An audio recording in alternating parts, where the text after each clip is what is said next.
Good day, friends. Welcome to Delta Lingua language channel,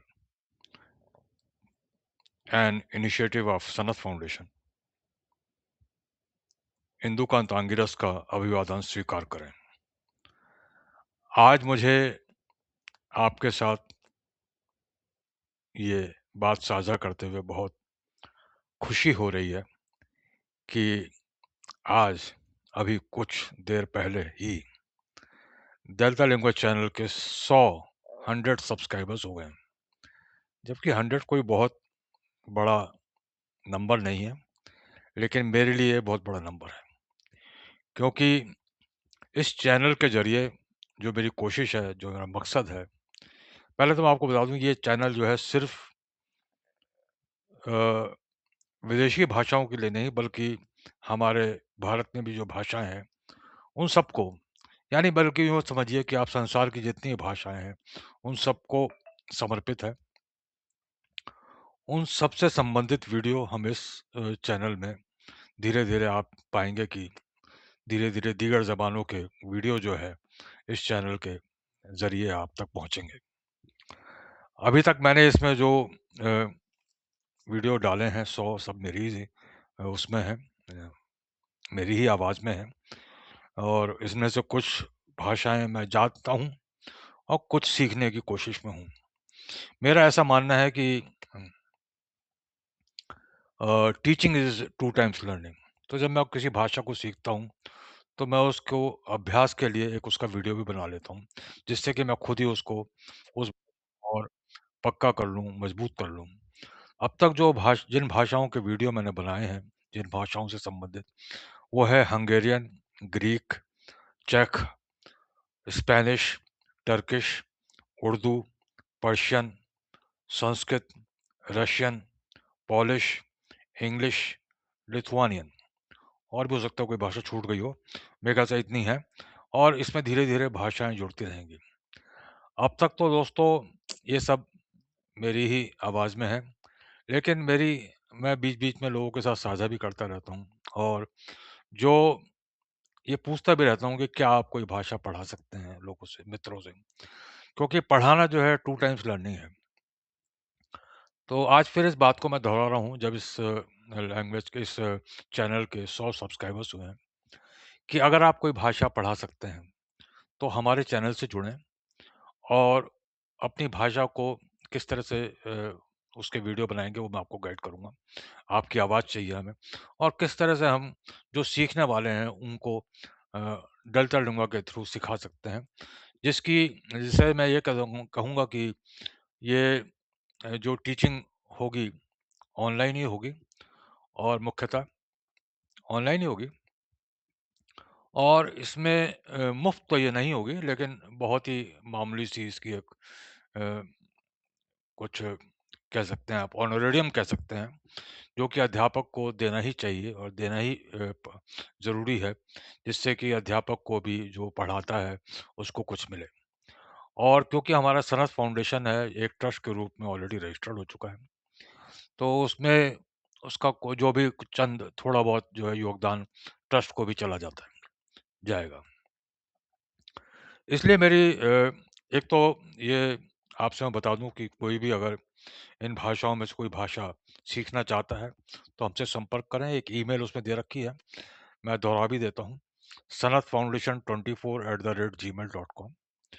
और उस email पर अगर आप सीखना चाहते हैं, तो अपने बताएं कौन सी भाषा आप सीखना चाहते हैं, और अगर आप पढ़ाना चाहते हैं कोई भाषा, तो आप वो भी बताएं। मसलन हमारे भारत में इतनी सारी भाषाएं हैं, जो कि फॉर एग्जांपल गुजराती हैं, 15 कई भाषाएं गुजराती हैं, बंगाली है, और दीगर ज़बानें हैं, और कुछ डायलेक्ट्स भी हैं जो कि बहुत ही महत्वपूर्ण हैं, जो कि समय के साथ धीरे-धीरे विलुप्त हो रहे हैं। मसलन मैथिली भाषा हो गई, और भोजपुरी हो गई, कुछ और ऐसी भाषाएँ हैं, जो अगर आप मैथिली भी सिखा सकते हैं, कुछ लोग का मन होता है, मेरा अपना मन होता है कई बार मैं मैथिली सीख जाऊँ, चाहे मैं उसमें पारंगत ना हो पाऊँ, लेकिन थोड़ी बहुत सीख जाऊँ, जिससे कि कभी मैं कोई मैथिली में कोई गाना सुनूँ या कुछ और सुनूँ, तो उसका लुत्फ़ उठा पाऊँ। दोस्तों, एक किसी विद्वान ने, किसी संत ने एक बात कही एक और वो मेरे ज़हन में अभी ताज़ा हो गई। उनका कहना था कि जो अ, गहरे मोती हैं वो तो समुंदर की गहराई में ही मिलते हैं। लेकिन अगर आप समुंदर में गहरे नहीं उतर सकते, तब भी कोई बात नहीं। आप समुंदर के किनारे खड़े हो जाएँ। तो हो सकता है वो जो लहरें जो आपके कदमों का स्पर्श करेंगी बार-बार और हो सकता है उन लहरों के साथ ही कुछ ज्ञान जो है, कुछ सीपियाँ जो हैं, कुछ ज्ञान के मोती जो हैं, वो आप तक पहुँच जाएँ। तो ये मैं मानता हूँ कि हर आदमी, हर व्यक्ति समुंदर की कि एक गहरा गोताखोर नहीं बन सकता। लेकिन एक कोशिश और सबसे बड़ा जो मैं आपको बताऊँ कि इस भाषाओं को सीखने से जो मैंने खुद महसूस किया है कि दीगर ज़बानों को सीखने से आप में क्या बदलाव आते हैं और क्या किन चीज़ों से आपकी जानकारी बढ़ती है। एक तो ये है कि आपका जो हॉराइज़न होता है, वो बढ़ जाता है और जिस भी ज़बान को आप सीखते हैं, उस देश का कल्चर, उस ज़बान का कल्चर, उसकी संस्कृति, उससे भी आप परिचित होते हैं। तीसरा मैंने देखा कि बहुत सारी भाषाओं के अब मसलन मैं आपके साथ साझा करूँ कि अ, हंगेरियन में एक शब्द होता है सोल, जिसका मतलब होता है कहना, मतलब कहो या बताओ सोल। और तमिल भाषा में भी यही शब्द होता है बिल्कुल सोल जिसका मतलब ये होता है कि कहो या बताओ। हैं। तो जब मैं तमिलनाडु में घूम रहा था तो मुझे शब्द जब तमिल तो मुझे आती नहीं थी, अभी भी सीख नहीं पा रहा हूँ, मैं सीखूँगा। तो जब मुझे बस कंडक्टर को बोलना होता था कि भई सोल, मेरा बस स्टैंड के साथ नाम बोल देता था, तो वो मेरी बात समझ जाता था और मुझे बता देता था कि भई आपको यहाँ उतरना है। तो मैं समझ गया कि भई ये सोल शब्द तो बहुत आसान है मेरे लिए और उसको मैं तो उस कहाँ हंगेरियन भाषा का शब्द और कहाँ तमिल भाषा का शब्द। ऐसे बहुत सारे शब्द ग्रीक भाषा जो कि एक बहुत ही पुरानी संस्कृति है जिसकी, उस ग्रीक अंग्रेजी तो आप सभी जानते होंगे कि ग्रीक और लैटिन से निकली है और अंग्रेजी तो बहुत गरीब भाषा है इन ग्रीक की तुलना में। ग्रीक में तो लाखों शब्द हैं, मिलियंस। तो ग्रीक भाषा में भी कुछ ऐसे शब्द मुझे मिले, जो कि हमारे बिल्कुल हिंदी से मिलते हैं, तीनों शब्द मतलब टू गिव हैं और पिनो, पिनो मतलब पीना, इस तरह से कुछ पत्थर, पाथर शब्द है, पाथेर, कुछ इस तरह का शब्द है, मैं आपको बताता हूँ। तो इस तरह से मतलब मैं उनको बल्कि अब नोट भी कर रहा हूँ एज़ अ लिंग्विस्ट। तो अ, दोस्तों मेरी एक बार फिर से आप सभी से निवेदन है। हाँ, दूसरा मैं ये बताना चाह रहा हूँ कि जब आप कई भाषाएँ सीख रहे हिंदुस्तान में तो वैसे जो लोग फॉर एग्ज़ाम्पल साउथ इंडिया में रहते हैं, जो द्रविडियन लैंग्वेज से जुड़े हुए हैं, वो 2-3 भाषाएँ तो बोल ही लेते हैं। अगर कोई तमिलनाडु में रहता है तो थोड़ा तेलुगु, थोड़ी बहुत तमिल थोड़ा बहुत कन्नड़ा, थोड़ा बहुत तेलुगु उसे आती होगी। या कोई कन्नड़ा में रहता है तो थोड़ी बहुत उसे थोड़ी बहुत तमिल उसे आती ही होगी। हैं। वो बात अलग है कि वो बहुत से ऐसे लोग होते हैं इलिटरेट लोग होते हैं जो लिखना पढ़ना नहीं जानते। लेकिन वो भाषाएँ उनकी सीख लेते हैं और उनकी कुछ तो जो उनकी एक तो मातृभाषा होती है और उससे मिलती-जुलती जो भाषा है वो बोलनी उन्हें आती है। लेकिन जब भाषा ठीक है बोलने का आना ही चाहिए, सबसे ज़रूरी तो बोलना ही है उसका। लेकिन भाषा को सीखने का जो एक फंडामेंटल रूल है वो ये है कि भई वो ये कहा जाता है कि एक भाषा को सीखना जो है एक बिल्डिंग की तरह है जिसमें 4 पिलर्स होते हैं उसके जैसे कि to read, to understand, to speak and to write मतलब चारों चीज़ें आपको आनी चाहिए। तो अगर कोई चीज़ आपका कोई पिलर बड़ा हो गया, कोई छोटा हो गया, तो वो थोड़ी बिल्डिंग टेढ़ी-मेढ़ी हो जाती है। अगर कोई आप भाषा सीख रहे हैं तो वो चारों ही चीज़ें आपको साथ-साथ सीखनी चाहिए। तो मैं बहुत खुले मन से आपका स्वागत करता हूँ और इस मंच के ज़रिए इस सनत पटल के ज़रिए जो इनिशिएटिव है, हाँ, इससे एक दिमाग भी आपका बहुत तेज़ हो जाता है।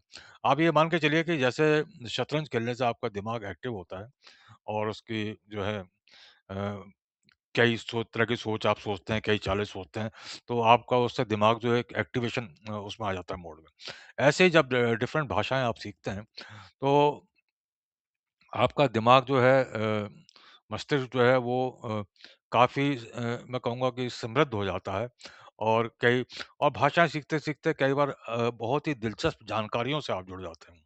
ये एक अलग बात है। ये भी एक मतलब इसका फ़ायदा है और जो सबसे महत्वपूर्ण जो कि आप देख ही रहे होंगे कि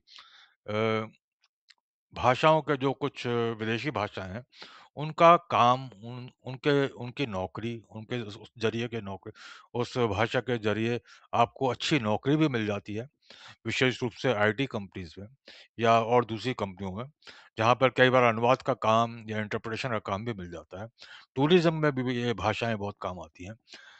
तो दोस्तों मेरी आपसे यही गुज़ारिश है कि अगर आप कोई भाषा सिखा सकते हैं तो हमसे जुड़ें, कोई भाषा आप सीख सकते हैं, सीखना चाहते हैं तो भी आप हमसे जुड़ें। तो इन्हीं शब्दों के साथ मैं अब इस वीडियो को विराम दूँगा और वो स्क्रीन पे जो मैंने साझा किया है मैं चाहूँगा कि आप निवेदन होगा मेरा आपसे ये निवेदन है कि आप अधिक से अधिक लोगों के साथ इस वीडियो को साझा करें और अ, इसको जो है अधिक से अधिक लोगों तक इस जानकारी को पहुँचाएँ। इन्हीं शब्दों के साथ मैं इस वीडियो को यहीं विराम देता हूँ। नमस्कार।